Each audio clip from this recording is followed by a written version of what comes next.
성도 여러분, 오늘은 6.25 65주년 되는 주일입니다. 그래서 오늘 우리는 6.25를 잊지 말아야 됩니다. 그래서 오늘 이 예배를 6.25 기념주일로 우리가 지키고 있습니다. 65세 이상 된 어르신은 6.25를 경험한 세대고요, 또 65세 이전에 우리가 나이가 있으신 분들은 6.25를 경험하지 못한 세대입니다. 저도 마찬가지지요. 누구나 다 말합니다. 이 땅에 일어난 6.25의 전쟁은 우리나라에 두 번 다시 잊지 말아야 된다고들 이야기합니다.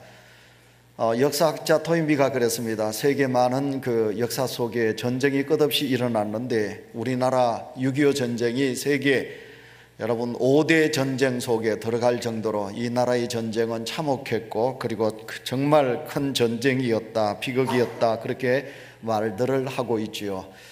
여러분, 잊지 말아야 됩니다. 무엇을 잊지 말아야 되느냐? 우리는 6.25를 잊지 말아야 된다. 우리가 6.25를 경험하지 못한 세대가 이 자리에 앉아 계신다 할지라도 우리는 절대로 6.25를 잊지 마셔야 되겠습니다. 화면을 보시고 이 시간 우리가 6.25 노래를 한번 불러보도록 하겠습니다. 우리 다 함께 6.25 노래를 부르겠습니다.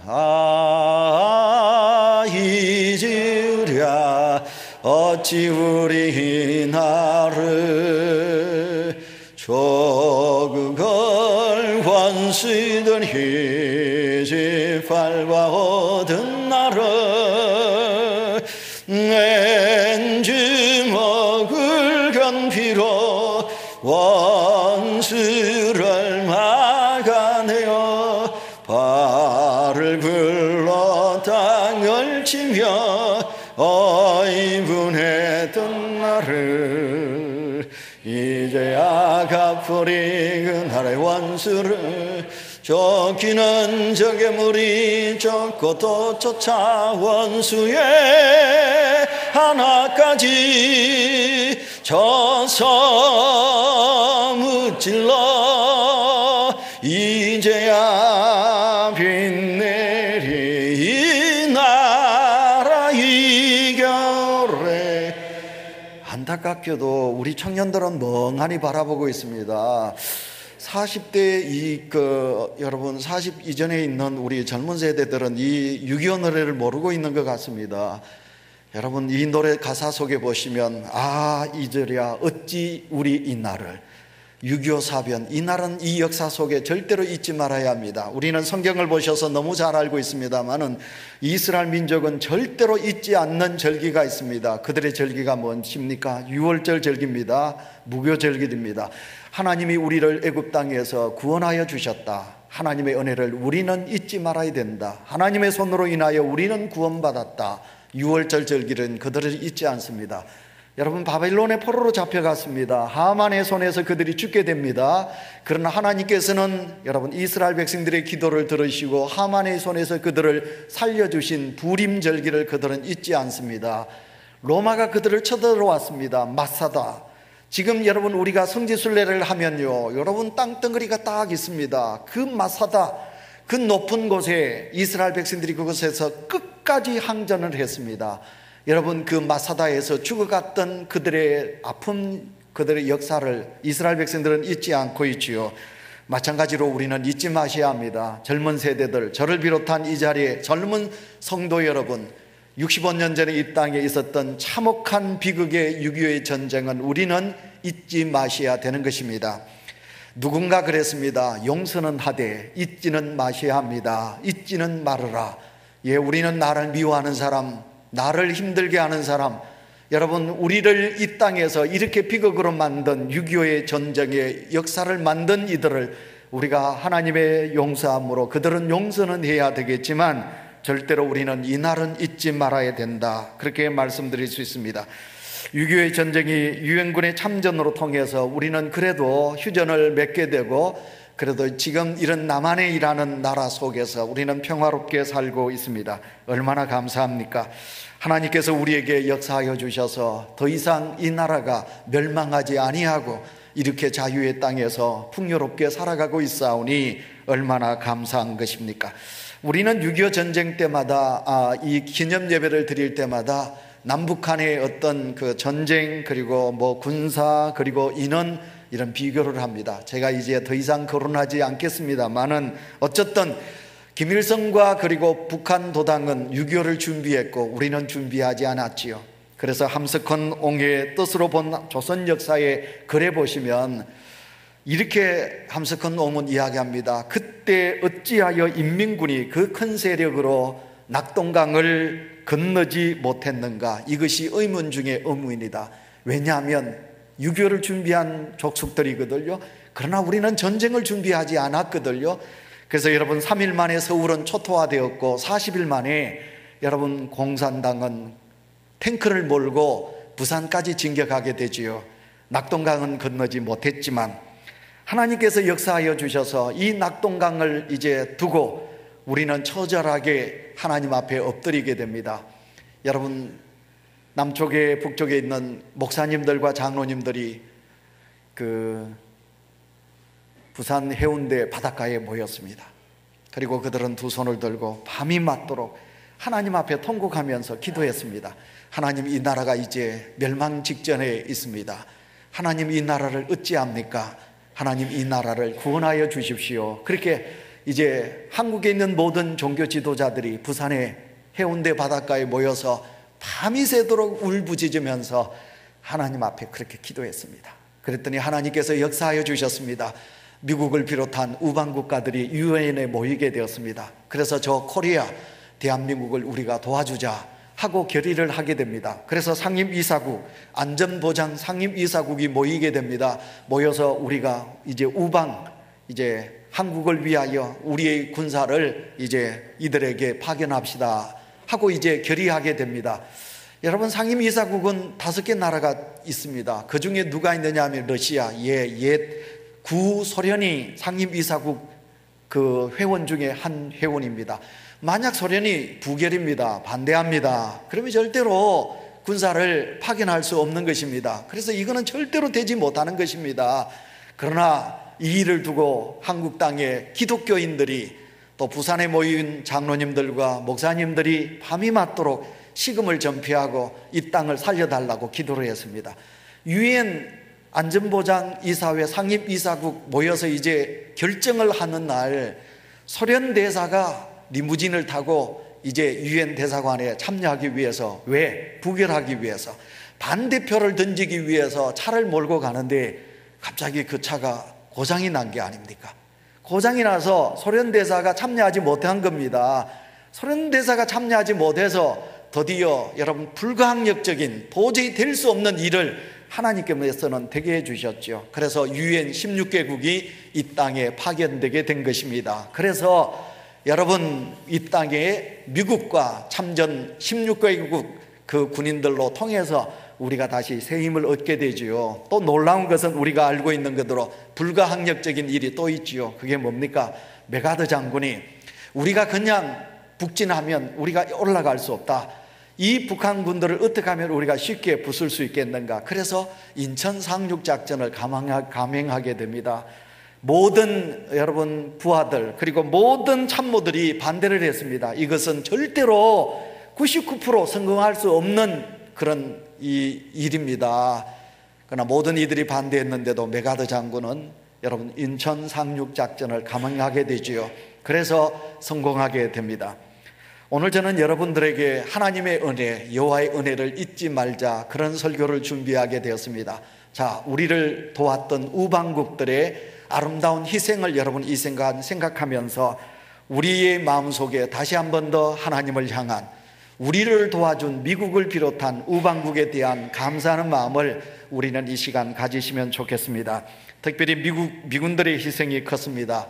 그들은 이 땅에 5만 4천 명의 군사가, 미군이 이 땅에 6.25 사변으로 인하여 죽었다는 것입니다. 이라크 전쟁 때 미군이 얼마가 죽었느냐 하면 3천 명밖에 죽지 않았습니다. 그런데 3년 동안 우리의 6.25 때문에 미군 군사가 5만 4천 명이 죽었다는 사실은 얼마나 이 땅의 전쟁이 치열했던가 하는 것을 우리는 너무너무 잘 알고 있습니다. 더더욱 아이젠하워 대통령의 아들이 우리의 전쟁에 참여했다가 그가 죽었습니다. 벤프리트 장군과 크라쿠 장군, 유엔 사령관의 아들이 한국 전쟁에 참여했다가 그들이 죽었다고 합니다. 워커 준장은 자식과 함께, 그의 아들과 함께 이 6.25 전쟁에 참여했다가 그도 죽고 그 아들도 전사를 했다고 합니다. 24단의 사단장 되는 딘 소장은 북한군에게 생포되어서 포로로 잡혀가게 되었고요. 그래서 미군 부려탄 이 땅의 우방의 많은 사람들이 우리에게 찾아와서 이 땅에서 아름다운 전사를 감당하게 된 것입니다. 한번 말씀을 제가 드린 적이 있습니다. 미국 워싱턴 DC에 가면 한국 전쟁 기념관이 있습니다. 여러분, 그 기념관 뜰에 보면 글자가 새겨져 있습니다. 뭐라고 새겨져 있느냐 하면 Freedom is not free. 다시 말하면 여러분, 자유는 절대로 공짜가 아니다 라는 그런 글이 새겨져 있다고 합니다. 오늘 우리 한국 이 땅에 하나님께서 주신 자유의 평안이 우리에게 있습니다. 하나님께서 이 땅에 우리에게 너무 많은 그런 풍요를 허락해 주셨습니다. 우리가 누리고 있는 이 자유, 하늘에서 그냥 뚝 떨어진 자유가 아니라는 말입니다. 이것은 수많은 사람들의 흘린 피 속에서 얻어진 결과. 그러므로서 이 시간 우리는 6.25 기념 예배를 드리면서 사랑하는 성도 여러분, 우리 부모님들만 하나님께 감사하고 이 6.25 사변이 어떤 사변이었던가를 우리가 알지 못하고 그냥 묻혀진다면, 우리의 마음속에 감사하는 은혜가 사라진다면 희생했던 많은 사람들의 그들의 아픔은 어떻게 된단 말입니까? 오늘 이 예배를 드리면서 다시 한 번 더 여호와 하나님께 감사하는 성도가 되시고, 우리를 도와 이 땅에 와서, 우리 민족도 아닌데 아무 연고지도 없는데 이 땅에 와서 총탄에 맞아 죽어간 많은 희생자들에 대한 감사하는 믿음이 우리 모든 성도들에게 있으시기를 축원합니다. 자, 한국 전쟁, 여러분, 이 전쟁을 우리가 알기 위해서 제가 여러분에게 라이언 일병 이야기를 좀 하도록 하겠습니다. 1998년도 스필버그 감독은 라이언 일병 구하기라는 영화를 만들었습니다. 그 영화가 시작되면요, 노르만디 상륙작전, 그냥 바다에서 그 상륙작전에 참여했던 군인들, 그 군인들이 총을 맞습니다. 바닷속에 총을 맞아서 여러분 팔다리가 잘단되고 엄청나게 참혹한 전쟁이 이제 시작이 되죠. 그 전쟁 속의 주인공이 누굽니까? 라이언 일병입니다. 여러분, 이 라이언 일병은 여러분 영화를 보신 젊은 세대들은 잘 압니다. 그의 형이 3사람이나 있습니다. 근데 그 형들이 2차 대전에 참여해서 그만 이 셋 형이 전사를 하고 마는 겁니다. 미국 육군본부가 보니까 한 가정에 4아들이 있는데 4아들 다 전쟁에 나간 겁니다. 근데 3아들은 이미 죽었고 마지막 라이언 일병 막내 아들 하나가 살아있는 것입니다. 그래서 육군본부 육군참모총장이 명을 내리게 되죠. 만약 그 어머니 밑에 4아들이 군에 가서 다 죽어버린다면 이 나라가 이 어머니에게 무슨 면목이 있겠느냐 말이에요. 그래서 특공대를 조직하지요. 8명의 특공대를 조직해서 이 8명의 특공대원들이 그 전쟁 속에 가장 깊숙한 곳에 가서 지금 전쟁을 하고 있는 그 어머님의 막내 아들 라이언 일병을 구해오게 되는 겁니다. 그래서 이제 8명의 특공대들이 이제 그 전쟁 참혹 속에 들어가지요. 참혹한 전쟁입니다. 그런데 그 라이언 일병을 찾습니다. 틀림없이 이야기합니다. 라이언 일병, 그놈은 참 둔한 놈일 거야. 그놈은 어리석은 놈일 거야. 그놈은 뭔가 모자라는 놈일 거야. 이렇게 생각하고 이제 그놈을 찾아 헤매거든요. 그러다 보면 이제 한 명 특공대원들이 죽어가게 됩니다. 이제 죽어갈 때 그 군인들이 그렇게 말하죠. 왜 우리가 이 한 라이언 일병이라는 이놈 때문에 우리가 이렇게 희생을 해야 되는가? 왜 우리가 이렇게 해야 되지? 그럽니다. 그렇지만 국가의 명령이니까 우리는 그 명령에 순종에 따를 뿐이다. 라이언 일병을 구하여 그를 어머니 품으로 돌려보내자. 드디어 그래서 가장 깊숙한 전쟁 속에서 누구를 만납니까? 라이언 일병을 만납니다. 그래서 그에게 이야기하죠. 중대장이 국가의 명이다. 너는 너 어머니 품으로 돌아가라. 너희 형들이 셋이 다 죽었다. 너마저 죽으면 어떻게 되겠느냐? 너는 돌아가야 된다. 그랬더니 라이언 일병이 뭐라고 그럽니까? 나는 돌아가지 않겠습니다. 모든 전우들이 다 이 현장에서 죽어가는데 나 혼자 살아서 내 어머니 품으로 어떻게 돌아갑니까? 내가 이 전쟁 속에서 내가 전사하면, 장렬하게 죽으면 우리 어머니는 틀림없이 나를 아주 떳떳한 훌륭한 내 아들이라고 나를 자랑할 것입니다. 그러니 나는 돌아가지 않겠습니다. 그러나 여러분, 중대장이 이제 너는 명이다. 그리고 해서 어쨌든 라이언 일병은 살아서 그가 어머님 품으로 돌아오게 되고, 그 라이언 일병을 구하려고 전쟁 속에 나갔던 모든 특공대원들은 전쟁에서 다 죽게 된다는 그런 이야기지요. 제가 여러분에게 이 라이언 일병 구하기 이야기를 왜 하느냐 하면, 우리 6.25 전쟁 속에도 한국의 6.25 전쟁의 라이언 일병 같은 그런 예화가 실화가 있었다는 것입니다. 1950년 9월에 카나다에 살고 있는 그 아치볼트 휘치라는 그런 청년이 우리 한국 이제 전쟁에 참여하게 되었습니다. 그에겐 사랑하는 형이 한 분 있었는데요. 이제 그 동생을 한국 전쟁에 보내놓고 그 형 되는 이제 조셉이라는 형이 잠을 못 이루게 되는 겁니다. 내 동생이 한국 전쟁에 참여했는데 그 동생이 어떻게 될까 걱정하는 겁니다. 그러다가 이 조셉 형이 자기 동생을 만나기 위해서 자기가 이제 지원을 하게 됩니다. 그리고 한국 전쟁에 참여를 하게 되는 것입니다. 만나지를 못합니다. 그런데 드디어 만나게 되거든요. 어떻게 만나게 되느냐, 그 형이 총을 맞아서 죽게 됩니다. 죽게 될 때 그때 위트하고 이제 만나게 되지요. 그 형은 놀랍게도 죽어가면서 자기 동생의 품 안에서 죽음을 맞게 되는 것입니다. 형은 죽었습니다. 동생은 살아서 캐나다로 돌아오게 됩니다. 세월이 흐르게 됩니다. 동생의 마음속에는 늘 형에 대한 그리움과 그리고 형에 대한 미안한 마음도 자리 잡게 됩니다. 그러다가 드디어 이분도 연세가 많아서 작년에 숨을 거두게 되지요. 작년에 이분이 돌아가시면서 유언을 했습니다. 형이 부산, 대한민국에 있는 부산 유엔모지에 우리 형이 안장되어 있는데 내가 죽거든 내 형의 무덤 가까이에 나를 묻어달라. 그렇게 하고 여러분, 그분이 작년에 숨을 거두고 그리고 그 유고를 이 한국 땅 부산 유엔모지에 안장을 했다고 합니다.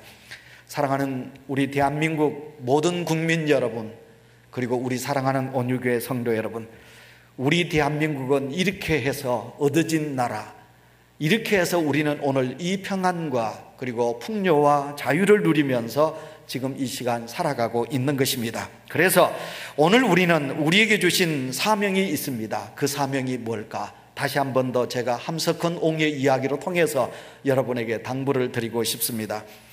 뜻으로 본 한국 역사라는 글 속에 함석헌 옹은 이렇게 말합니다. 한국의 5,000년 역사는 늘 고난의 역사였다.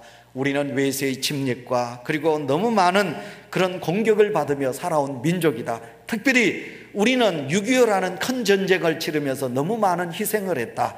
그런데 하나님께서 이 나라를 다시 한 번 더 구하여 주셨다. 우리 민족은 이런 고난이 우리 속에 있다. 그러면 하나님께서 왜 이 민족에게 이 고난을 주셨겠는가? 이 고난으로 통해서 대한민국 백성들에게 다시 한 번 더 이 세계 속에 우리가 섬기는 민족으로 우리를 세워주신 것이다. 그러니 이 백성들아, 우리가 이 세계를 섬기는 종이 되자라고 함석헌 옹은 우리에게 그렇게 외치고 있는 것입니다. 자, 우리를 도와주었던 우방 국가들이 참 많이 있습니다. 필리핀을 비롯해서요, 저 아프리카 에티오피아, 미국을 비롯한 여러 16개국 우방이 우리를 도와주었습니다. 그래서 우리는 그들의 도움과 하나님의 역사로 인하여 오늘 이와 같이 자유의 땅을 누리고 있습니다. 우리의 희생 또한 우리를 도와주었던 많은 사람들의 희생이 헛되지 않도록 우리는 지금 번영을 누리면서 잘 살고 있습니다.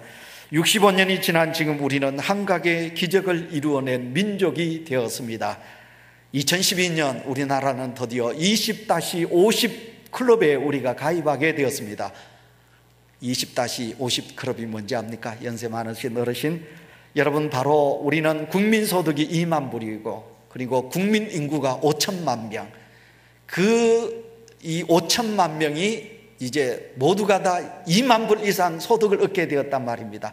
그래서 OECD 국가 속에 여러분 이 20-50 클럽에 가입한 나라는 7개밖에 없습니다. 제일 먼저 일본이 이 클럽에 가입했지요. 그 다음에 미국이, 그 다음에 프랑스, 그리고 이탈리아, 그리고 독일, 그리고 영국, 그리고 2012년 우리 대한민국이 20-50 클럽에 가입하게 된 겁니다. 여러분, 그냥 5만 불, 6만 불, 싱가포르 우리보다 5만 불 더 경제적으로 높다지만 아닙니다. 여러분, 그들은 민족의 숫자가 적거든요. 룩셈부르크, 스웨덴, 덴마크 소득이 높습니다. 그러나 여러분 5천만 명의 인구를 가지고 있지 않습니다. 중국이 G2라고 말합니다. 그러나 중국은요 절대로 이 20, 50 클럽에 가입할 수가 없는 것입니다. 왜? 너무너무 인구가 많고 빈부의 격차가 크기 때문에 가입할 수가 없는 나라이지요. 근데 하나님은 이 나라, 이 작은 민족이지만 5천만의 인구를 주시고 이 20, 50 클럽에 가입할 수 있도록 해주셨습니다. 무슨 말씀입니까? 65년 전에 이 땅에 6.25로 인하여 온 나라가 잿더미 되었습니다. 가진 것 없었습니다. 우리는 정말 가난한 민족이었습니다. 그런데 65년이 지난 지금은 우리가 세계 7대 강국 속에 들어가는 이런 놀라운 번영을 하나님께서 우리에게 허락해 주신 것을 보게 됩니다. 사랑하는 성도 여러분, 우리가 이 세상을 살아가면서 위기라는 말을 많이 하게 됩니다. 여러분, 65년 전에 우리가 6.25 전쟁이 우리에게 위기였지요. 그러나 어떻게 보면요, 지금 현실이 우리에게 더 큰 위기라고 말할 수 있습니다. 병들었을 때 위기일까요? 건강했을 때 위기일까요? 세상 사람들은 분명히 병들었을 때가 위기라고 말합니다. 가난한 것이 위기일까요? 부자인 것이 위기일까요? 여러분, 우리가 성공한 것이 위기일까요? 실패한 것이 위기일까요? 그러나 오늘 성경을 우리가 비추어보면 우리가 병든 것이 위기가 아니라 건강한 것이 위기라고 말할 수 있습니다. 아내를 때릴 때, 여러분, 건강치 못한 남편은 절대로 아내에게 폭군으로 군림하지 못합니다. 병들면 자기 아내를 때리지 못하지요. 여러분, 건강하니까 힘이 있으니까 때리게 됩니다. 여러분, 오늘도 우리가 이 세상을 살아가면서 어떻습니까? 우리가 가난했을 때는 살아보고자 애쓰고 노력했습니다. 그러나 우리가 잘 살게 되니까 우리는 외도하게 됩니다. 잘 삶으로 인하여, 부자가 됨으로 인하여 가정이 실패하고 깨어지는 가정이 얼마나 이 땅에 도래하고 있는지 모르는 것입니다. 어찌 보면 우리는 지금 성공한 민족이 되었습니다. 그렇기 때문에 이 땅에는 위기가 없다고 이야기할 수가 있겠지만, 그러나 여러분, 우리가 영적으로 이 세상을 바라보면 지금 현재가 가장 큰 위기라고 우리는 말할 수 있는 것입니다. 모세가 이스라엘 백성들 앞에 설교하는 것입니다. 이제 너희들이 요단강을 건너서 40년 동안 광야길을 걸어왔다. 이제는 너희들이 요단강만 건너면 자유의 땅, 이제 집을 짓고, 떠내기가 아니고 집을 짓고 그곳에서 농토를 일구어서 살게 될 것이다. 그러나 너희들이 이 요단강을 건너가면 이렇게 하나님을 믿고, 그리고 우리를 요단강까지 인도해 주신 하나님의 은혜를 잊지 말아야 된다. 하나님의 은혜를 잊지 말거라. 이제 모세가 그렇게 이스라엘 백성들에게 설교하고 있는 것입니다. 자, 여러분, 오늘 본문 말씀을 다시 한번 읽어보도록 하겠습니다. 11절, 여러분 성경을 보시고 여러분 11절 우리 다 같이 큰 소리로 읽습니다. 시작. 내가 오늘 내게 명하는 여호와의 명령과 법도와 규례를 지키지 아니하고 내 하나님 여호와를 잊어버리지 않도록 삼갈지어다. 다 같이 아멘. 자, 여러분, 오늘 11절 말씀에 여호와를 잊지 말라고 그럽니다. 우리를 애굽에서 인도해 내주신 하나님, 바로를 치시고 그 바로를 꺾으시고 하나님께서 우리를 인도해 내주신 하나님, 홍해가 우리를 가로막고 있었지만 그 홍해 바다를 가르시고 그 홍해를 건너게 하신 하나님, 광야를 만났습니다. 물이 없습니다. 물이 없다고 원망합니다.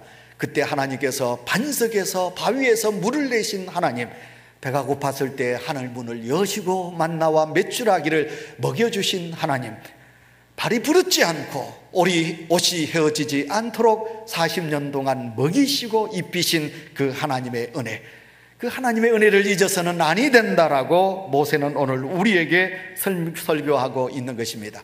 자, 12절부터 14절까지 우리가 성경을 다시 더 읽도록 하겠습니다. 시작.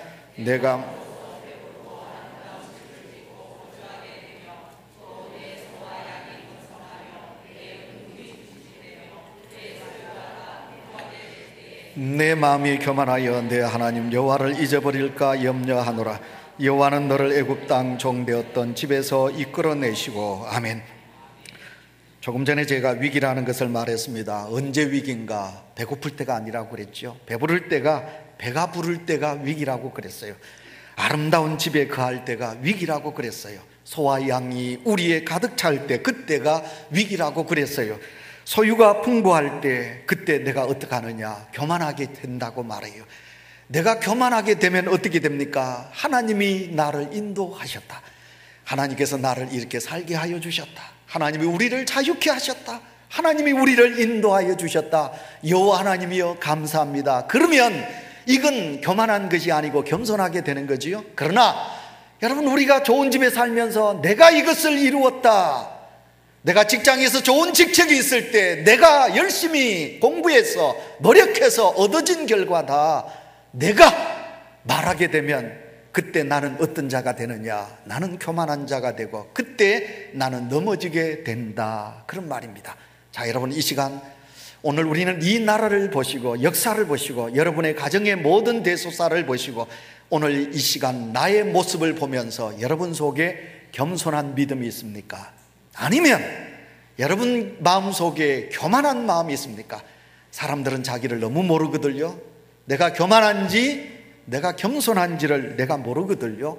그래서 여러분, 내 자신이 내가 했다고 생각하면 여러분 인정하세요. 아, 내가 교만한 자구나. 그러나 여호와께서 하셨습니다 라는 고백이 있으면 여러분의 믿음은 겸손한 믿음이 될 것입니다.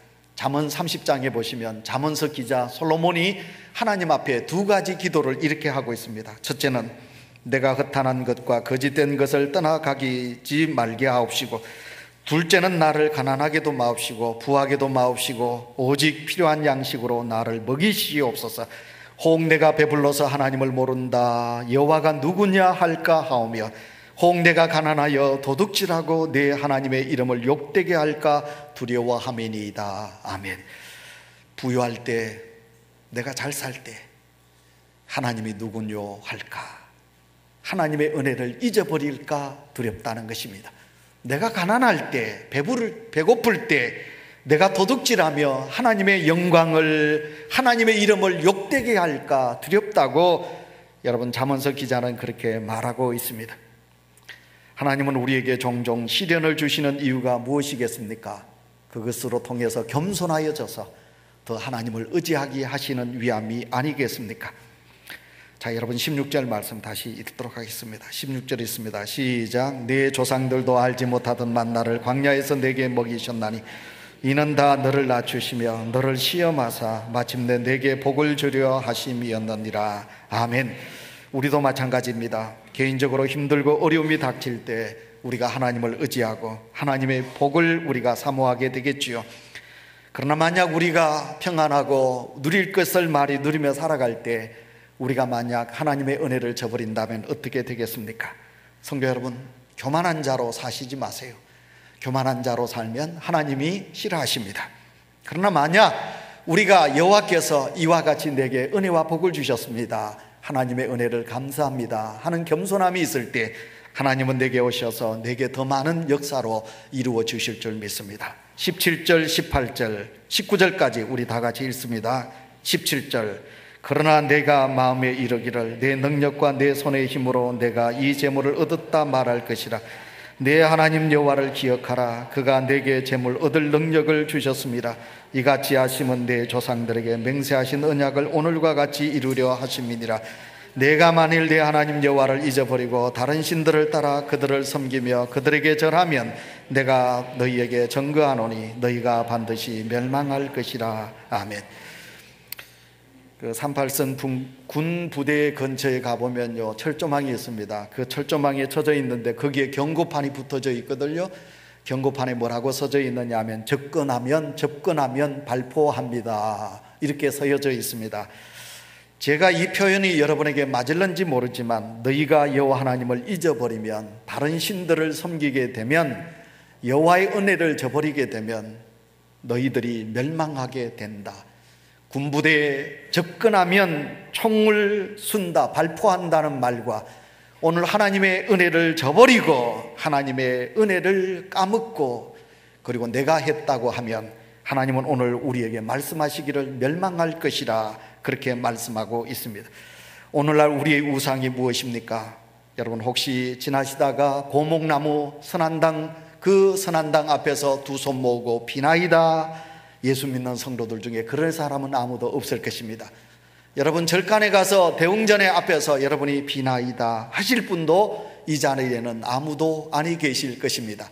그러므로 하나님, 나는 우상을 섬기지 않습니다, 그렇게 말할 수 있을지도 모르겠습니다. 그러나 여러분 설교를 들을 때마다 내가 하나님보다 다른 더 어떤 대상을 사랑하게 되면 그것이 바로 우상이라 하는 것을 너무너무 잘 알고 있습니다. 하나님보다 물질을 더 사랑하십니까? 그러면 우리는 우상을 섬기고 있습니다. 하나님보다 명예와 성공을 더 사랑하고 있습니까? 그러면 나는 지금 우상을 섬기고 있습니다. 하나님보다 내 자녀를, 사람을 더 사랑하고 있습니까? 그러면 나는 우상을 섬기는 자입니다. 하나님보다 나의 건강을 더 생각하십니까? 그러면 나는 우상을 섬기는 자입니다. 어쩌면 경제가 안정되고 우리의 삶이 풍부해질수록 우리는 하나님보다 세상의 우상에 더 따라가는 믿음이 내 속에 있다고 말할 수 있습니다. 가난할 때는 하나님을 잘 섬겼습니다. 그러나 국민소득이 2만 불 이상이 넘어가면 많은 사람들이 대부분 하나님에게서 멀어진다고 말들을 하게 됩니다. 왜냐하면 내게 돈이 있으니까요.